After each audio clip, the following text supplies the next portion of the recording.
What's up, everyone?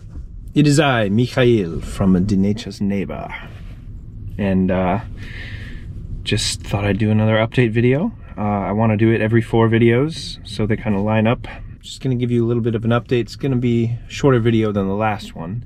I'm actually at one of my other schools this time in my car. And yeah, car. This is a new car. I got a 2010 Daihatsu Move from a used car shop in Kyoto City. And yeah, if you see me in this car, then you know that I was able to pass my driver's license test.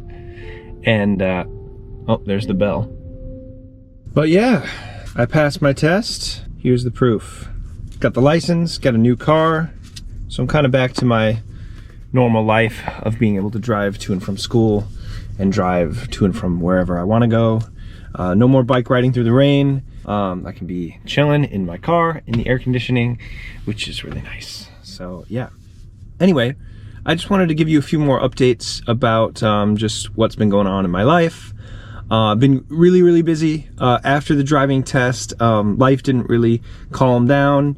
I'm just at a stage now where things are kind of calming down a little bit, but I was really busy because I had a summer trip where I was going to go travel around some islands and eventually play a show, which I did in Kikaijima, which was the last video that you saw, that Hokoten Summer Festival in Kikai, where I was able to hang out with some of my friends. And that was just a really fun trip and a great show. And then after that, I went off on a short US trip. It was less than a week long, where I went to Chicago to see my family, and then went straight to Ohio, 6-hour drive, to go to my best friend from high school's wedding, where I was the best man. And I was actually going to perform a song at his wedding and give a speech. So I had to fly halfway around the world to be there. But he is such a dear friend. And no matter where I am in the world, I would have definitely made the journey to go and see him and wish him and his wife a happy marriage. And it was really great. I got to connect with some old high school friends that I hadn't seen in a long time, and you know, just to see my best friend marry the woman he loves and play a song dedicated to them was just, yeah, really meaningful. And I thought I was going to be doing the song during the kind of like wedding after party when everybody was eating and drinking and chilling, but actually they had me do it during the ceremony. So we were all up on the stage. It was really cool. They did this wedding, like, they're both musical theater people, and they met during a production of Beauty and the Beast in this local theater in Cleveland. And so they decided to do the wedding ceremony in the theater. And it was actually the first time that there was ever a wedding in that theater. And so we were all up on the stage, and it was, you know, it was raised up about 4 feet up or something like that, you know. And then down where the crowd would be for the shows, that's where, you know, the whole wedding party, or whatever you call them, the attendees were sitting. And you know, so it was a bit of a shock to hear that I was going to be performing during the ceremony, but I did it. I was able to pull it off. It was just a beautiful experience. And Bo, Caitlin, congratulations. I love you guys. And then I flew back, and I mean, you know, it is exhausting to, like, in under a week, fly halfway across the world, do a wedding, hang out, and then fly back. Yeah, it's, at the end of the day, like, if you include, like, going to the airport in America, like leaving my mom's house where I was staying, it's like a 24-hour trip. So it was pretty fucking, when I was on that Shinkansen, man, I was just like, I'm dying. I am dying. I'm going to die. But I mean, you know, it's worth it in the end. And it is crazy to, like, you know, have traveled all the way around the world in under a week. Then coming back to Japan and starting my 3rd year as a teacher. This is my 3rd year, which is really crazy because I had only, you know, from my first vlog of this year, I told you guys I had only expected to do 1 year here. So to be now starting my 3rd year at the same schools that I've been working at, I've been lucky to be able to stay in the same location. It's just, yeah, it's intense. It's great though, because I feel so secure in what I'm doing, and this is actually the longest I've ever held a job, the same job in my entire life. So it's just so nice to be able to stay here. Like, I feel like I finally have like a little bit of stability in my life, which is quite a nice thing to be feeling in your early 30s. And speaking of stability, I am now in the process of searching for an Akiya house in my favorite area of Japan, which is the Seto Naikai, or the Japan Inland Ocean, which is, you know, located between the southern coast of Hiroshima Prefecture and the northern part of Ehime Prefecture, which is Shikoku.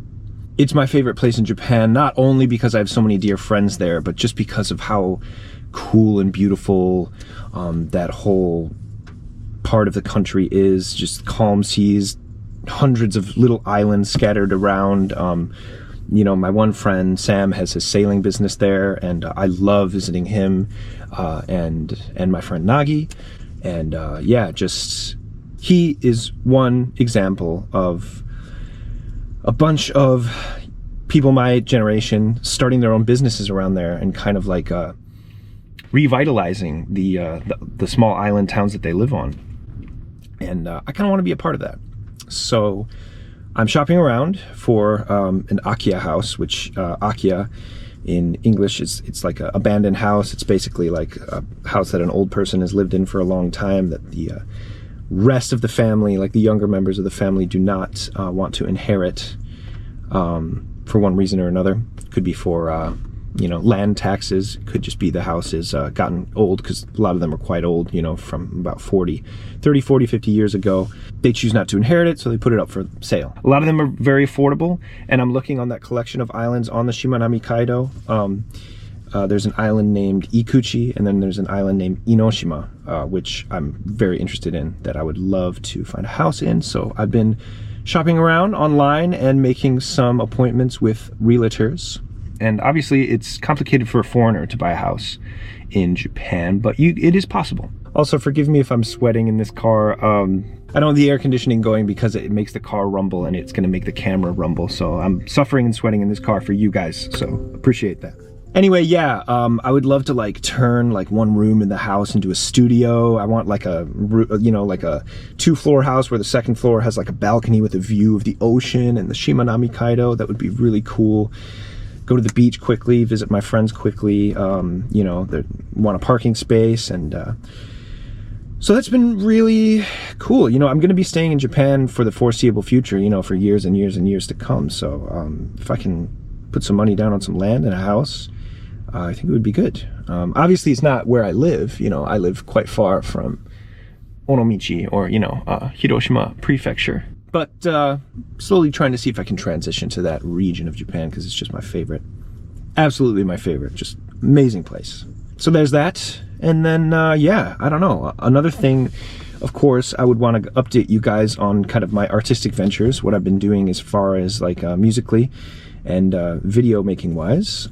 So I guess I'll start with YouTube videos. I'm going to be kind of pumping out the same kind of stuff I've been doing this year.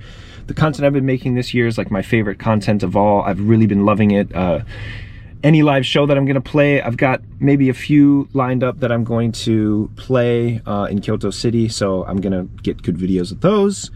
And then also going to be doing covers. I want to do another Steve Conti cover. I know you guys really enjoyed Things We Couldn't Say. I'm also going to be uploading some originals as well, as I always do, and video blogs, you know, so it's going to be kind of the same vibe as the videos that have been coming up this year. And yeah, another thing that I want to tell you about is my next album is in the mastering stage.